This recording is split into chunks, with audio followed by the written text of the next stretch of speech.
देखिए, पिछले 2-3 दिनों से पूरे देश के अंदर दारुल देवबंद के एक नोटिस को लेकर के जो सिर्फ उनके स्टूडेंट के लिए था, एक दुष्प्रचार किया जा रहा है और ये कहा जा रहा है कि दारुल देवबंद इंग्लिश लैंग्वेज का विरोधी है।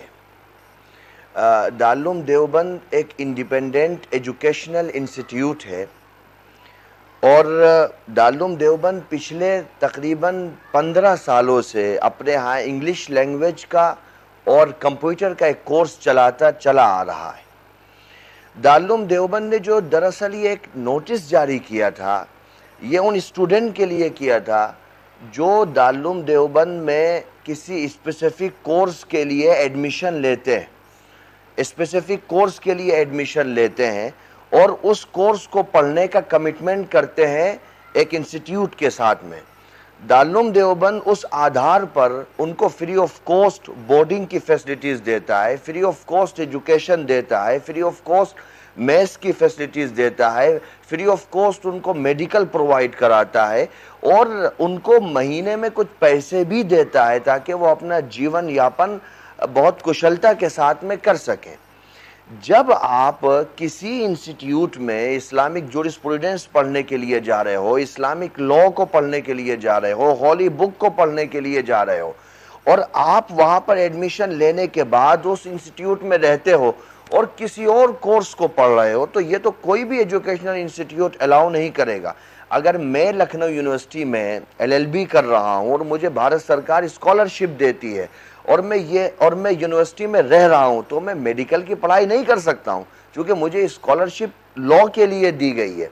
लेकिन इन सब चीज़ों को न समझ करके सिर्फ एक 2-4 लाइनों की बुनियाद पर जो हमारे यहाँ कुछ बुद्धिजीवी जिन लोगों को कहा जाता है, उनको एक व्यापार करने का एक लगता है कि पूरा मौका मिल गया है, वो उसको भुनाने के लिए देश के अंदर नफरत का माहौल पैदा कर रहे हैं। दारुल देवबंद क्यों किसी को रोकेगा इंग्लिश पढ़ने से? देश के अंदर तो सिर्फ 2% लोग मदरसों में आते हैं, कोई गन पॉइंट पर किसी को मदरसे में थोड़ी लाया जाता है। जब मदरसे में वो एक स्पेसिफिक कोर्स को पढ़ने के लिए आ रहा है तो नोटिस का मतलब ये है कि आपकी एजुकेशन पूरे तौर पर उसी कोर्स पर फोकस रहना चाहिए। और देश के संविधान में आर्टिकल 30 क्लोज ए में किसी भी माइनॉरिटी को रिलीजन के आधार पर या लैंग्वेज के आधार पर अपने एजुकेशनल इंस्टीट्यूट बनाने का अधिकार दिया गया है। आर्टिकल 25 में फ्रीडम ऑफ रिलीजन की बात की गई। तो जितने भी स्टेट मिनिस्टर हैं और केंद्रीय मंत्री हैं जो एक तरीके से अनकॉन्स्टिट्यूशनल वे में जाकर के इस पर टिप्पणी कर रहे हैं, उनको समझना चाहिए कि भाई दारुल देवबंद किसी लैंग्वेज का विरोधी नहीं है। मैं दारुल देवबंद को फॉलोवर हूं। मेरे फादर ने लैंग्वेज पढ़ने के लिए मुझे जोहानिसबर्ग भेजा था। हम लैंग्वेज के विरोधी कैसे हो सकते हैं? तो किसी चीज को न समझना